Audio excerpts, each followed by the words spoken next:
AM Network News presents Summary Judgment. AM Network News. American News and Information Services presents Summary Judgment. I'm attorney Rachel Baird. Seated next to me is Ed Peruta.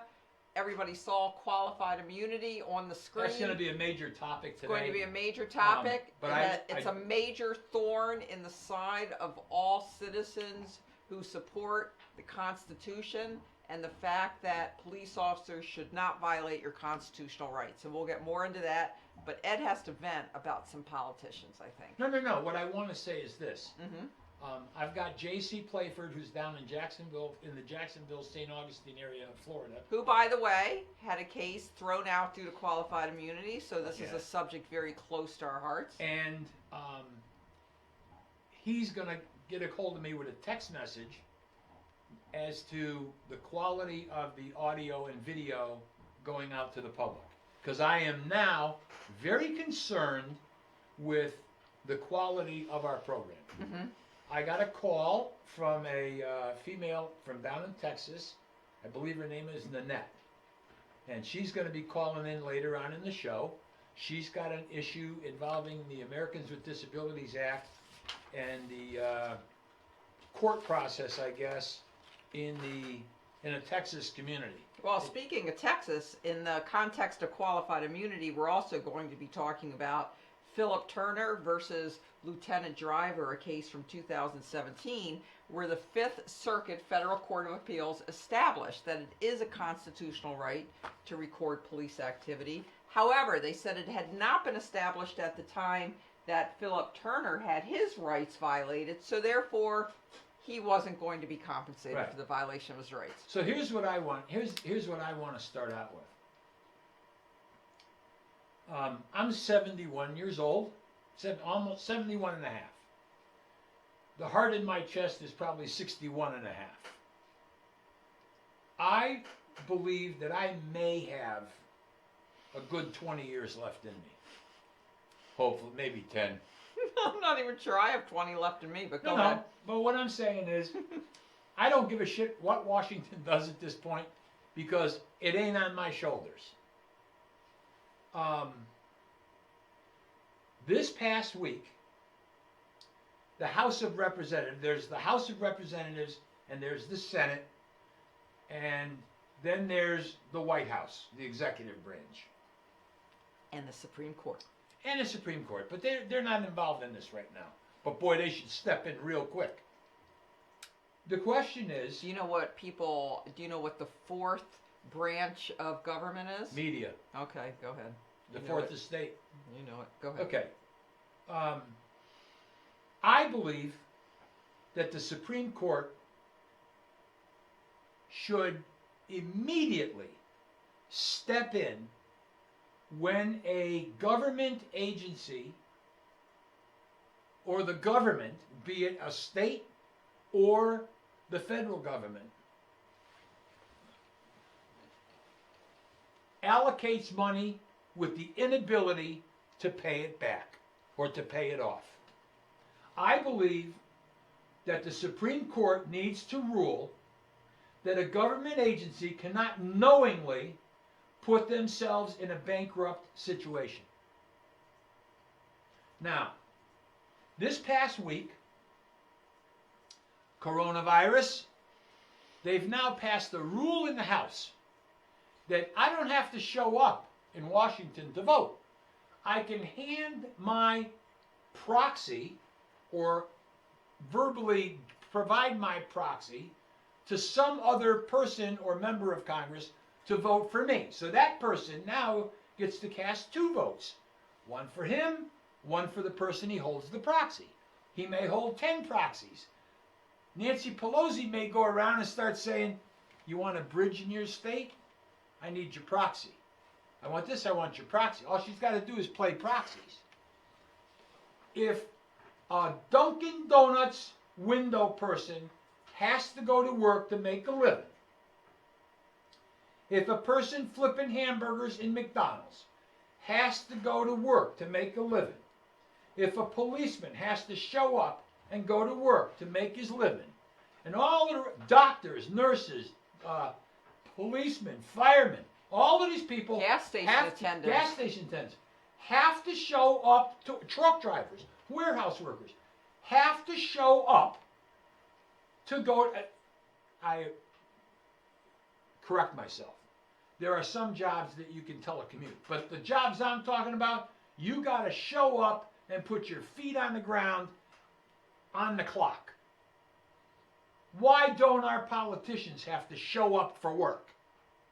And when they don't show up for work, they should get penalized, just like a person in the workplace. They work for us, not themselves. So I believe, and this is the one that I saw the most, and I could read it off, I posted up on Facebook that this was going to be a topic. And by the way, President Trump shows up for work every day. He does. But I guess you can't complain about him playing golf, because all he has to do is give his proxy to somebody, and he can go out and play golf all day. That's not what I'm talking about. What I'm talking about is the inability for government to pay its debts. It was only a few years ago that the mayor of Hartford, Connecticut, what's Bronin's first name? I know. Why can't I remember Bronin. that? Mayor Bronin. Begging Bronin is what I call him. Begging Bronin, the mayor of Hartford, the current mayor of Hartford, was going around to all of the surrounding communities, begging those town councils to allocate funds to the city of Hartford, because you gotta have the capital city funded. You can't have them go bankrupt, okay? Was going all around, and the towns were saying, no, we're not giving you money. Well, a Democratic-controlled state government gave Hartford money to cover their debt. In this bill that they're proposing, which passed the House, still has to get through the Senate, and it has to pass without a veto or signed by the president. Pelosi and her mob have proposed $3 trillion. And now people are saying that contained within the $3 trillion forest are hidden gems of giveaways. For example, we're going to take care of the monstrous debt of New York State, and New York City, and Hartford, and whatever towns are broke. We're going to fund them, and we're going to give them money to help them out. They don't have to tighten their belt. They don't have to get rid of the slop in their budgets. I'm telling you that I don't think I'm going to have to pay for it. Maybe in a death tax, you know. Hasn't this been going on for decades and decades, though? Oh, no, they're saying that. I can remember hearing about this, you know, forever, basically, but nothing ever seems to happen. Everything seems to keep going along okay, so I don't know if anybody takes it serious, Ed.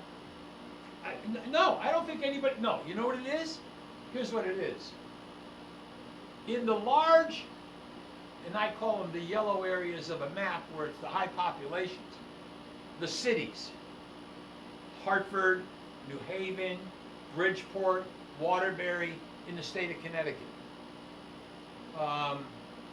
Certain areas of the 5 boroughs of New York. Oh, not in downtown Manhattan, but maybe in the Bronx.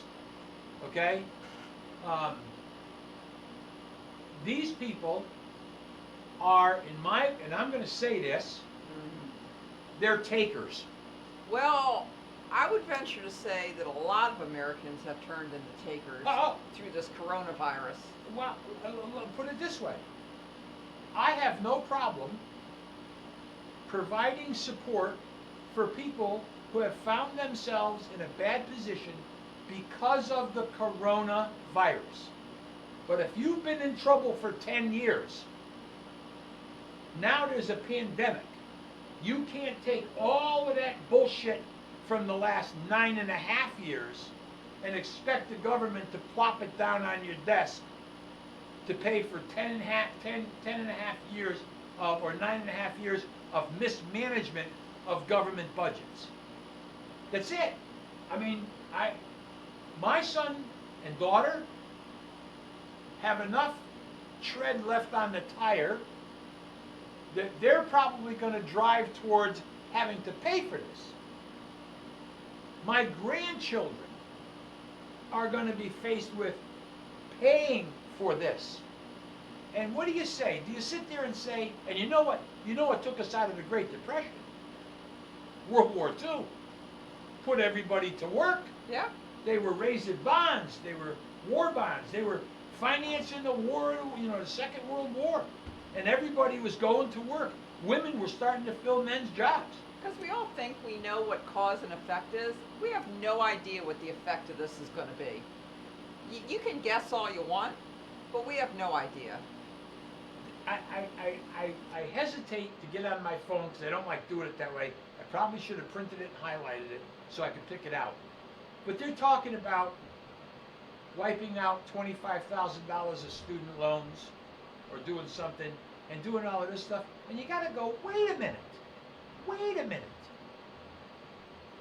You can't do this because you're going to bankrupt the country. Except, I always learned that a government agency can't go bankrupt because the courts would say you have the ability to tax. Mm-hmm. In other words, triple and quadruple the taxes that are currently being paid every year by Americans, and you can pay that off over time.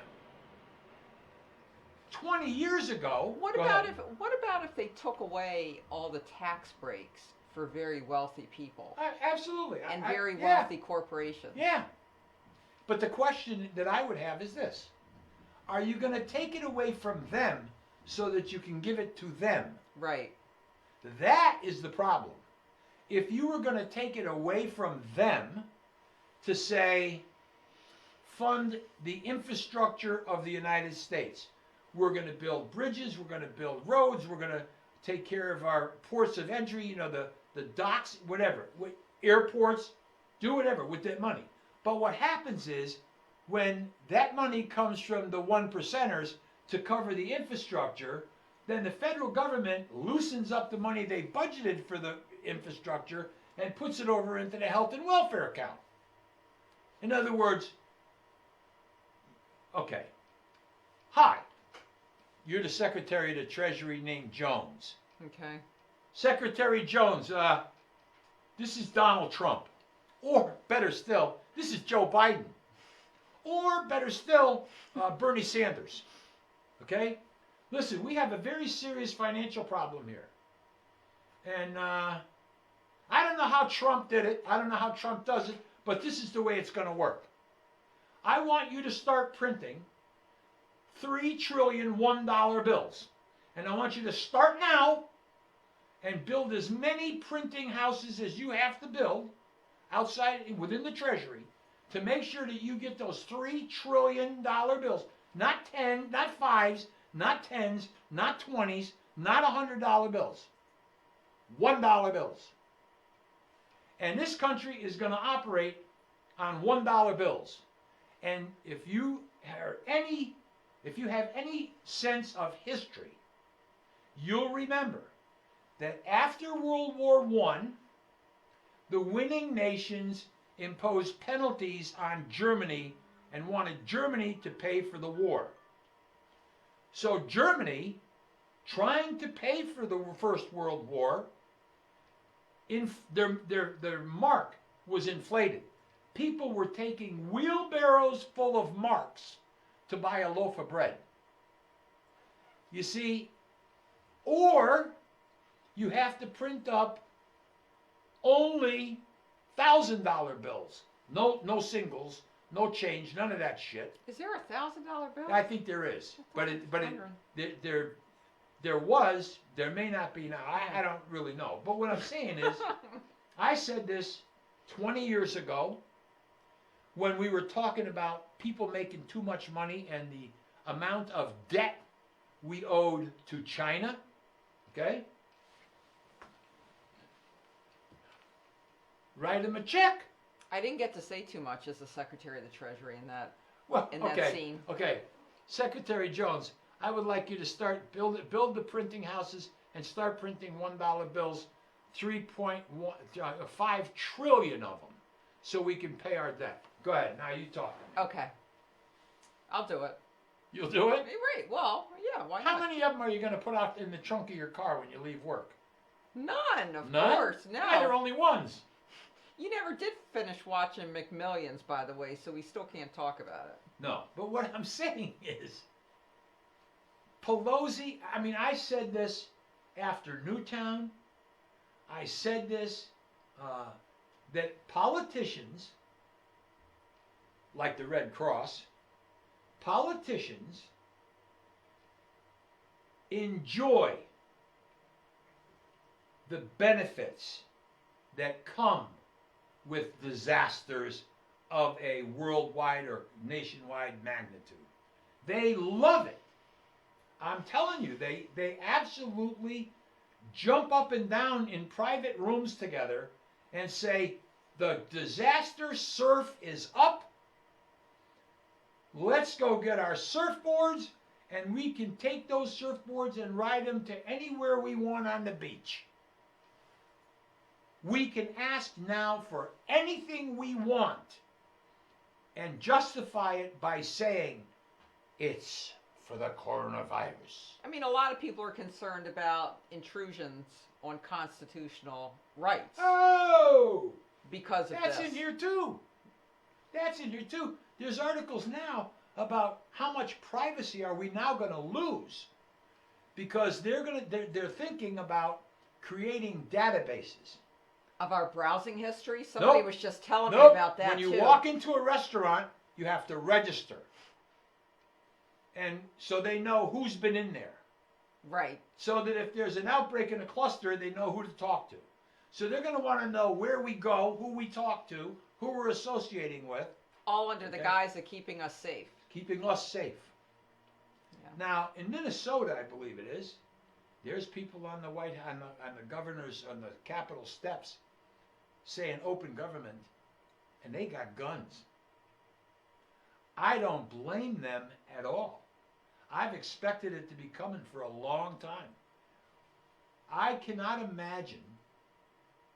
I know people who have benefited from the government's unemployment windfall of $600 a week. I don't have any problem with that. But my question is, what are you going to do when the 600 runs out? And now you got Pelosi. Because people are not going to save the 600. No. Their lifestyle is going to match that income. Right. And then when it goes away, it's going to be a shock. When they look at the account that it's deposited into, it's not there anymore. Right. It's like getting fired. Pretty much. But you can't collect unemployment on unemployment income. I don't think. I think they're letting them do that now. But in the bill, I believe that there's even benefits for illegal aliens in the country. Wait a minute. What is that all about? Now, I've said this up until 2009, maybe 2007. My entire life, I was a die-in-the-woods, radical, liberal thinking person. Although I did have people call me up on my show and say, Ed, have you ever listened to yourself? Yeah, you like to say that to be extreme. But I do. I don't feel, think so. I feel like we have to conservatively read the liberal document called the Constitution. Well, liberals' meaning has changed over the centuries. It has. Right. But I think that what I'm trying to say is, now Pelosi is proposing, or somebody's thrown in the mix, AOC or somebody, we should give every family or whatever $6,000. Everybody gets $6,000. Well, boy, I really like getting that 600. Imagine getting 6,000. That's like 10 weeks of 600. I can do my math. What can I do with $6,000? Wow, I can go buy a new car. A car. I was just thinking I of can that. go buy a new used car 6,000 used Well, car. but you could put a good down, payment on it. And guess what? I get my money, my $600, and I have a HUD or a VA loan. I don't have to pay it for 3 or 4 months. I'm getting $2,400 a month in the extra unemployment, but I don't have to pay my mortgage. No, forget that. And to add to it, to add to this train, if I were in Congress, I would feel compelled, given what you're saying, with regard to the people that do work at Dunkin' Donuts, the people that if they quit, they're not going to get unemployment because they quit. But they're there every day. They're not making a lot of an hourly wage. If I were in Congress, I would support a bill to equalize the windfall for these people that are just missing out on it completely. And I have to tell you something. They need. I believe they that if need you, to I believe, band together. I believe that if you walk out of a hostile work environment or an unsafe work environment, and you can prove it's an unsafe work environment, you are not disqualified from unemployment. I think that, listen. And there may be exceptions now due to the coronavirus, and They had it in. Look, I don't normally trust what I read until I have it in my head, but it goes like this. The barber that decided to stay open, he's now got coronavirus. The guy? The barber. Because I know there, yeah. He decided to keep his barbershop open, he's now got coronavirus. Well, I was sitting in my house this morning, and I had said on a show 2-3 weeks ago, maybe the first one we came back, I told the story about being the 19, 20-year-old in combat when you're scared. Mm-hmm. And then you come out of being scared and you get into, well, whatever. But then at the end you start getting scared again. I believe that the country is following the cycle that I talked about. Everybody was panicked, not going out of their house, washing the groceries before they come through the door. Right? Now, I go out, there's cars on the road. I see lines of people looking to go someplace. My son Michael calls me and said, there wasn't a parking space on A1A, which is the beach road, all up and down, Martin. They had to close the parks last week in Connecticut because they Too were many so people. crowded. Right. Too crowded. Mm-hmm. Okay? People are coming out of their houses. And it's going to be hard to put them back in again. Unless a lot of people start getting sick. Start dropping dead in the streets. And it doesn't seem like that's happening. No. I don't know. At least here the hospitalizations have gone down, but maybe it's spreading, Well, west. Look it. I have a mask that I wear in my car. I hang one from the windshield, and I if I'm going to go into a store, I'm going to button up. Well, you don't really go to stores, do you? But what I do is I go from my condo to your house, to a studio. To a studio.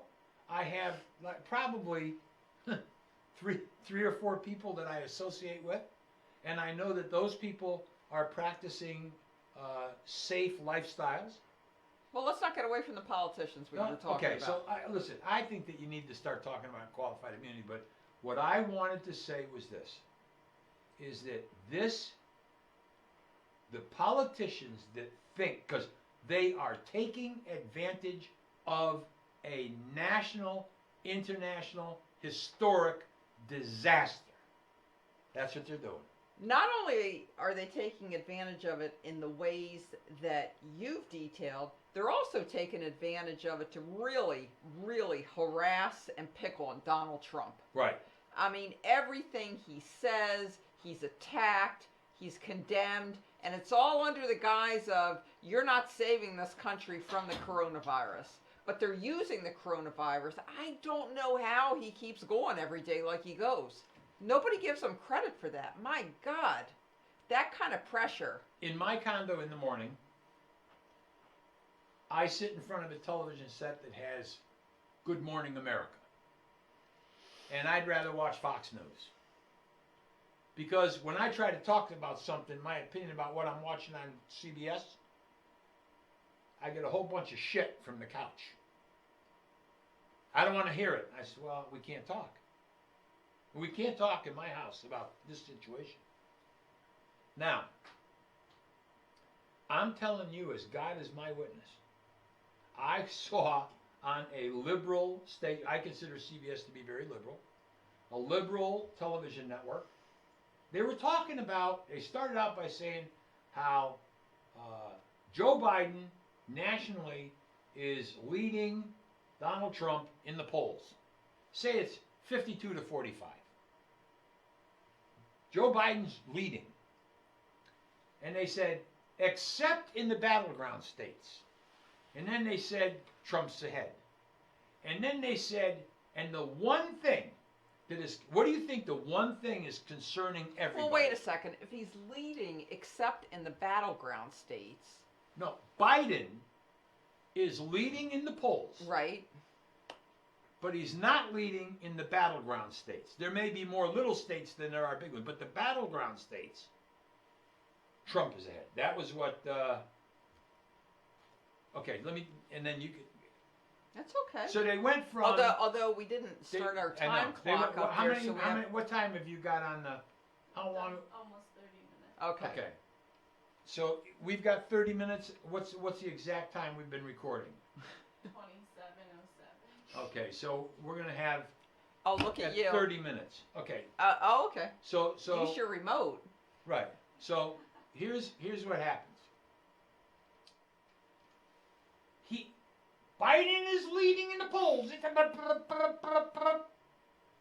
except in the battleground states where Donald Trump is leading. No. So let me answer that. So there's certain states that are probably pro Donald Trump. There's certain states that are pro Biden or whatever, and then there's the battleground states. So when you say Biden is leading, except in the battleground states, he can't be leading in the pro Trump states, can he?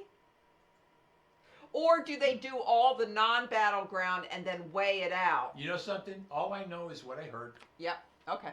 I didn't get involved in it. But Well, I this think is I solved it but this myself. is the last thing they said. Mhm. What do you think is the main concern of the American public? Well, money. Ha! Keep going. The economy. Right. Okay. So they went, Biden's leading, except in the certain battleground states where Trump's leading, and the biggest problem the country is dealing with right now is the economy. Now, I am extremely biased, but I would walk up to anyone and ask this question. I ought to take a camera and go out and interview people. If you had a choice of Bernie Sanders putting America back to work or Donald Trump putting America back to work, which do you think will do a better job of bringing up America? Because if you stop and think about it, what's his name? Bernie Sanders said it. I guess Biden's buying into it. Pelosi bought into it. Who's Pocahontas? What was her name? Elizabeth Warren. Elizabeth Warren. She was in it, okay? Free college tuition for everybody. Pay off all the student loans. Give everybody national health insurance. Turning us into, quote unquote, Venezuela. But it was, and then I'm done. It started. Biden's winning, 52-45. But in the battleground states, Trump. And everybody's concerned about the economy. So on the one side you have freedom, You keep talking. and on the other side you have security. And everybody Correct. falls somewhere in between about which one they value to a greater or lesser extent. And right now, America is going through a phase where people are valuing security a lot more than freedom. And that change in valuation is allowing people to abdicate, to waive, to give up their civil rights in exchange for the security of receiving money from the government, in exchange for the security of being told that you don't have to work, I guess, if you're not essential, and you will be taken care of. But at some point, that trade off, money in exchange for security, is going to become such a violation of people's civil rights. The government is going to have such a foothold into people's private lives that people aren't going to have any civil rights anymore. And then they won't even have security, because when you don't have civil rights, the security goes away completely. And that, I think, is what we're dealing with right now. Are you ready to get into the qualified immunity discussion? Yes, but I would like to ask J.C. Playford Mm-hmm. to, he may have already texted me. Oh, the quality of the video and audio of the show? Call in Nanette. Quality J.C. assurance. Playford says sounds good. Okay, good. So Nanette's going to call in and I'm going to answer the phone. Well, is that a comment on the contents of the show or the quality of the Nanette? audio? Yeah. J.C. was asked to look at the video and the audio and tell me if it was good. He says it's good, all good. Okay. Okay? Okay. And that to me is important. And I just asked Nanette, and I know there's a delay over the internet, Mm-hmm. so I'm expecting to get a phone call. So, speaking of freedom versus security, this is a really exciting time Here we go. in Supreme Court news. Nanette? Okay. Hold on, got to What? put you on speakerphone. Nanette, are you there? People will have to be on pins and needles about that. Okay, well, you're on summary judgment. We're live here in central Connecticut. It's our understanding that you're down in the Houston area. Yes. And J.C. Playford's trying to call in, but I'm going to tell him to wait. We'll get him later. But I told you last night, call in and tell your story. I don't know if we can help you. I don't think we can. But you can now put it out there for everybody to hear. Okay, so this started out because of a non-existent. Can you hear me? Yes. Okay. You have to It turn your started TV set or your computer volume down because there's a delay. Mm-hmm. Yes. So this started out over a business property tax on a non-existent business in an empty house. And I didn't realize that they were charging me that. So when I paid my property taxes, they would put part of the money to that and leave me in arrears.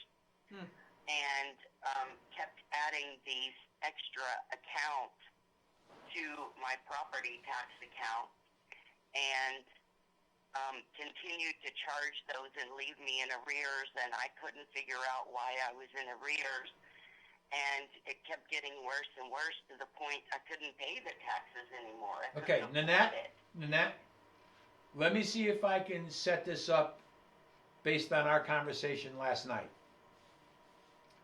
You have certain serious medical issues. Yes.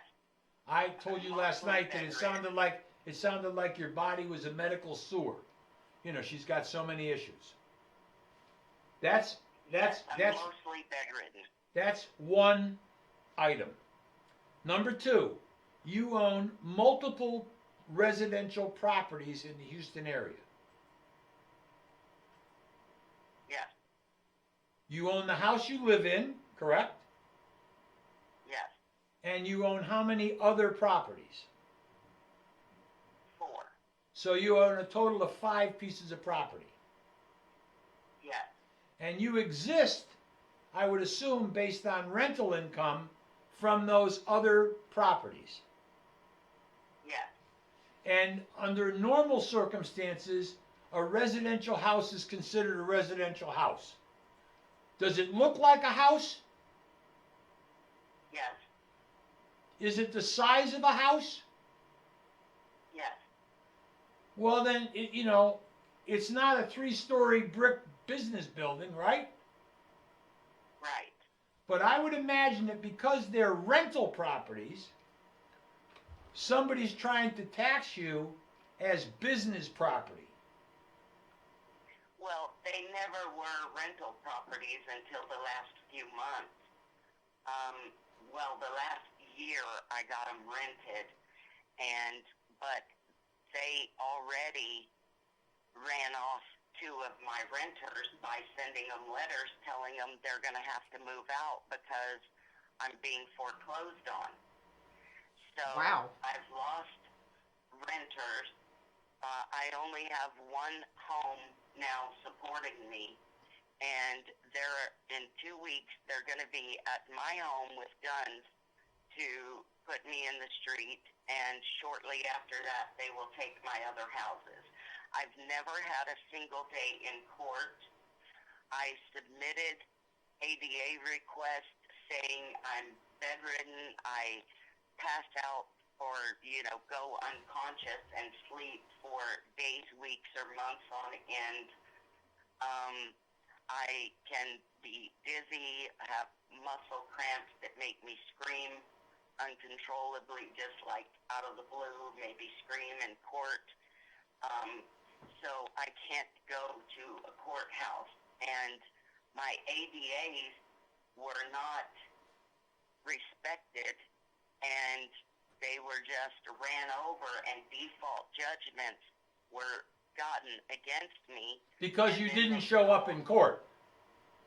Right. Okay, now hold on a minute. Nanette, hold on a minute.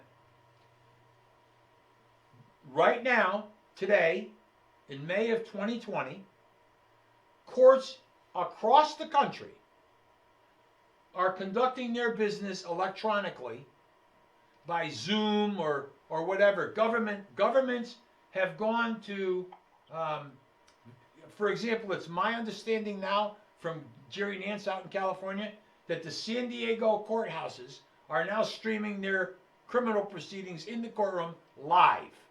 You can log on and watch what's going on in the San Diego Well, courtroom. that gets back to what you were saying, Ed. You take a situation, like you said, the politicians were taking a situation and using it to their own benefit. Well, this search situation is just shooting us light years ahead with regard Now, to transparency so in what the I'm courts. saying to Nanette is, she asked for an ADA accommodation to be able to, I guess, like Skype into the court. And I'm sure they said it was impossible, right?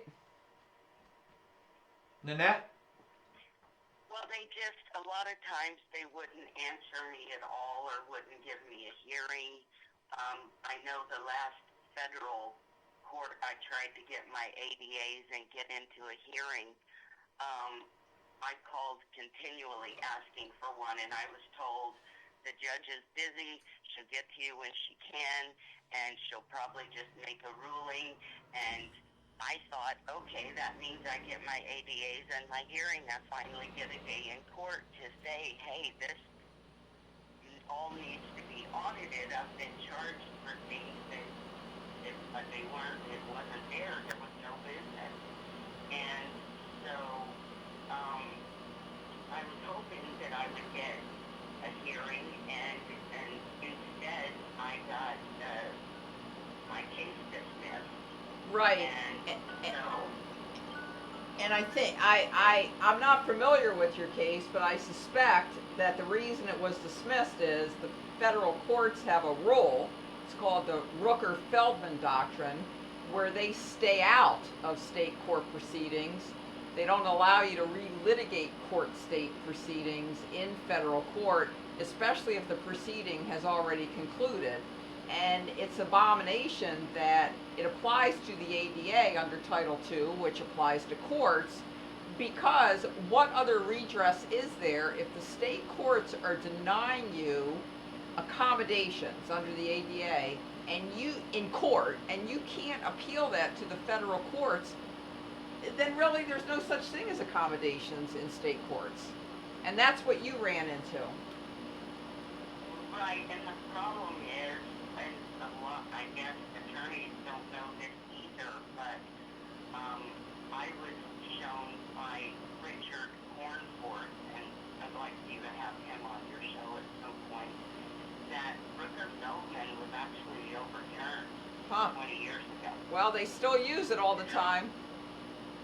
They do, and that's another problem, is that they have gotten my case dismissed and overturned on Rooker-Feldman, and it's not even, So it doesn't even hold anymore. Nanette? It's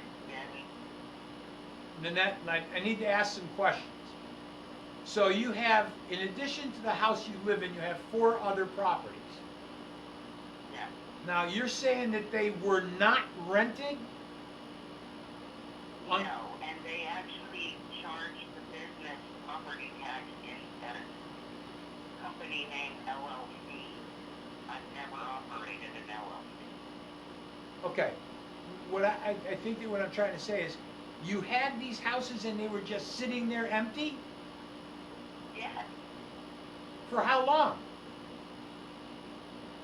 several years. I was very, very sick. Okay, Right. I got you. Now, so they considered them to be business properties and were taxing you accordingly. Yeah. All of them. All of them, except the one she lives in, obviously, right? I believe they, I'm not sure if they charged it on the one I live in. Okay, I don't now, believe so. I don't know. But how- they attached them all Huh. to the same case. How much? So they couldn't leave. How much are the 4 properties, other than the one you live in, the 4 properties worth on the open market? For,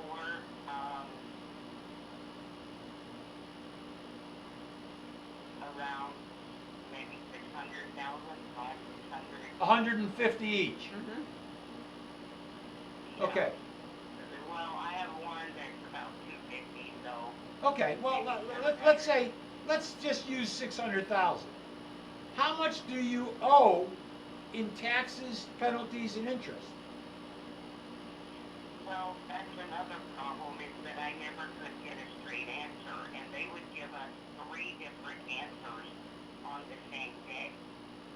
I had an advocate, an attorney, and myself all speaking to them on the same day when I was trying to get an injunction, and it looked like I may not get a temporary injunction, which didn't end up helping me, but on the same day, they were giving us 3 different answers. Every paper I have shows different. I don't know. That's the Okay, whole Nanette? problem. Is from the beginning, I have never known, and it's just give us more money, give us more money, give us more Right. money. Nanette, I don't care about the lowest 2. What's the highest number they said that you owe? The highest they said I owe on, I believe, my house was 90,000. Just your house. Yeah. Okay. But you must have a number of how much you owe for all of your rental properties. The highest number they told you. This is what I think,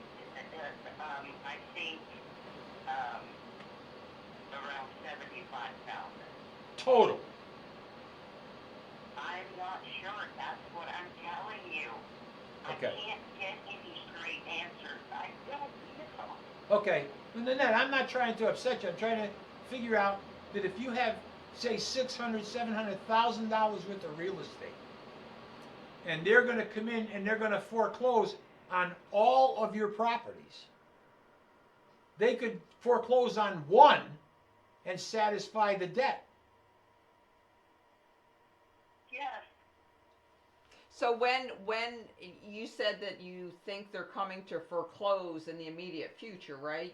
Did you say next week or the week after? Is there a date? they already sold my house while I was unconscious. Wow. And So they're evicting her. they sold it for 10% of the value, and then they kept all the proceeds on a $750,000 home. All I had left after fighting them was my properties. My money is gone. All I had left was the properties.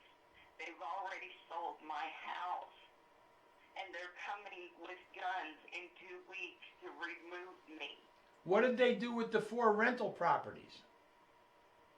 They're about to sell them too. I can't stop them. I've tried. Did you owe any? And Did you owe any money on any of your pieces of property? Well, they're saying she did. No. Oh, equity. Did you have any bank loans on the properties? none of them. I paid cash for all of them. So all of your property was owned cash, debt free? Wow. Yes. Okay. Well, I don't believe that the government can, if they sell the property for more than you owe, they have to give you the difference. No, they didn't. I kind of know that as a fact. Well, she's saying they sold the one house. I think the house For she's- 10 cents on a dollar. Right. So. Right. But what I'm saying is, if Well, that somebody, would still be more than she owed. yeah, now, and yeah, it could still be more than she owed in taxes. Right. Somebody's got to give her some money. Right. So what state court entered these default judgments? In Houston? One in Montgomery County and one in Houston.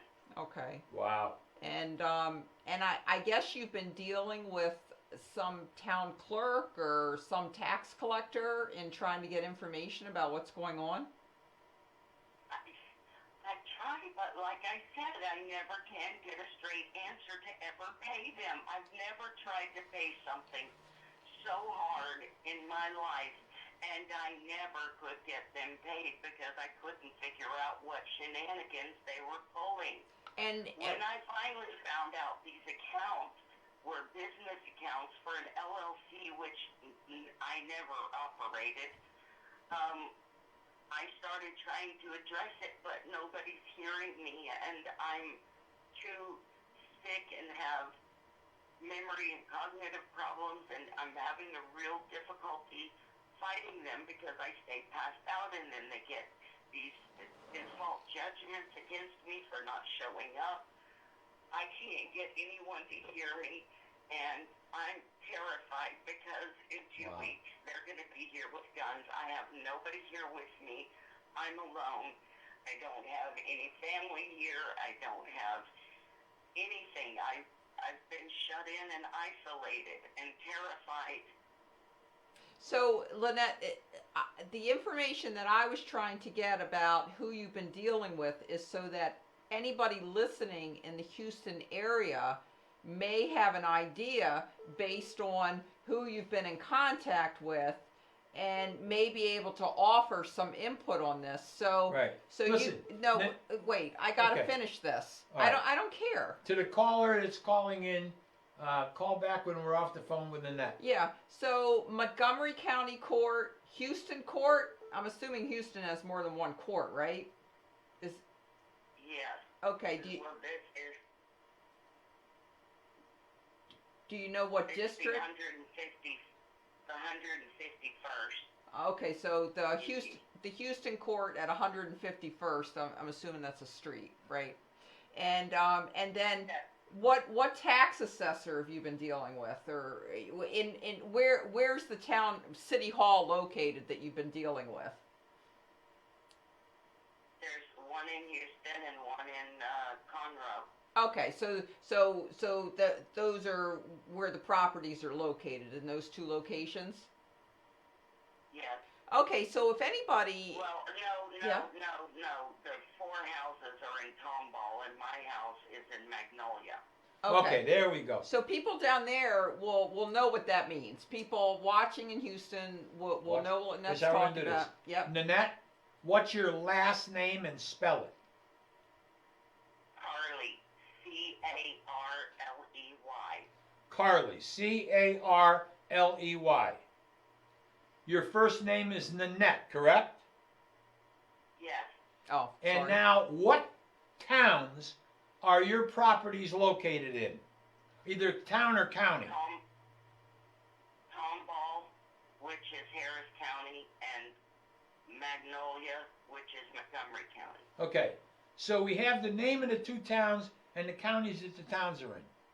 Anybody Yes. listening in the Houston area should be able to call up or walk into a tax collector's office or a tax assessor's office for those communities and provide them with Nanette Carley's name, and there will be tax records that should be able to look at without any cost, to simply look at them on the counter in the assessor's I mean, office. they may be online, They could be. and I don't know if, they're open down there for business, if people can walk in right now, but But what I'm saying is, the assessor would have the values of the properties, Mhm. and the tax collector would have the documents that will show how much Nanette is alleged to owe on each one of the 5 pieces of property,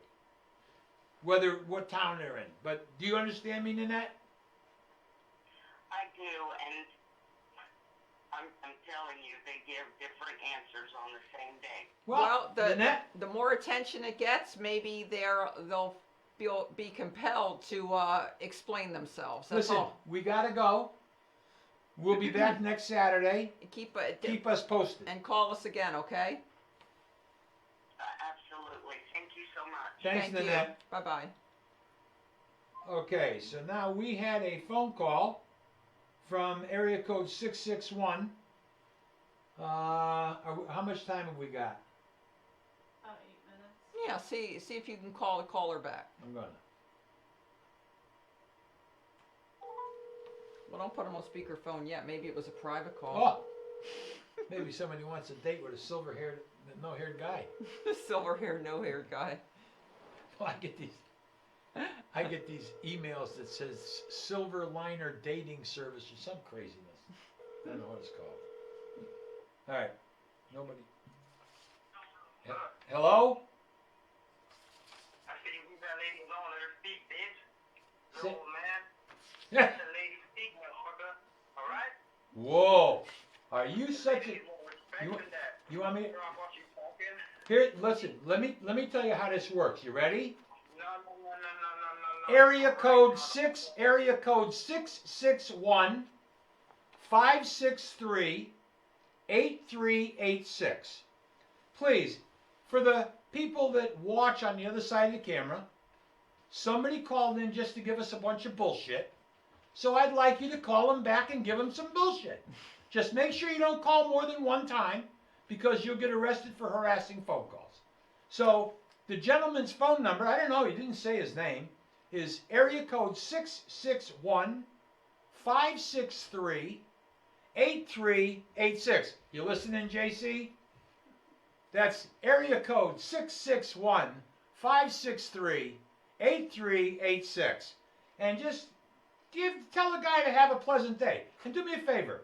They're 3 hours behind East Coast time, 2 hours behind Central, and 1 hour behind Mountain. Call them at 3 in the morning. Call them at 2 in the morning. Call them at 4 in the morning. And tell them that you were just watching YouTube and you heard his phone number and decided to call him up and say hi. Ed, I think you're getting back to your roots of the We the People days, Oh, yeah. public access Yep. in the 80s when, You know, when that's things like this happened all the time. And let me You're- tell you, he loves it. the greatest thing in the world is to have somebody call in and give me notoriety. So again, there's a gentleman out there somewhere with an area code 661, phone number 563 8386. JC, you know how to put it on.